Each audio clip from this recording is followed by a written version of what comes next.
આ તમે છે ને હાવ ભોળા પડો છો એટલે જ કાંઈ બોલી નથી શકતા. આ જમીનમાં ગમે એના નામ થોડી નખાવાના હોય. હું પોતે બધાથી કંટાળી ગયો છું. એકવાર મને મારો ભાગ મળી જાય ને પછી જાય બધા દુઃખના. જો જમીનમાં બધાના નામ ઉમેરાતા હોય ને તો મારું એ નામ ઉમેરવું જ પડશે. હું પણ આ ઘરની વહુ છું. હાલ, કોણ તારું નામ ઉમેરવાની ના પાડે છે? હાલ તો મળતા હવે, હું જોઉં છું હવે.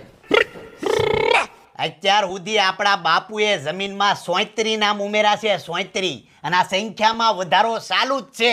અને જો આમ ને આમ રહે તો આપણા બધાના ભાગમાં 14 રૂપિયા આવશે. તો આનો રસ્તો હું? લાલજીને પૂછી તો. પાડી પાડી, તારા લાલજીએ જ બધી હોળી કરી છે, તને ગળદો મીઠો છે. કોકદી ભાઈઓનું ખેંચ, તારા ભાઈઓનું ખેંચ કોકદી મૂકી દો મને. તારો જે છે ને લાલજી, એને જ બધી હોળી કરી છે.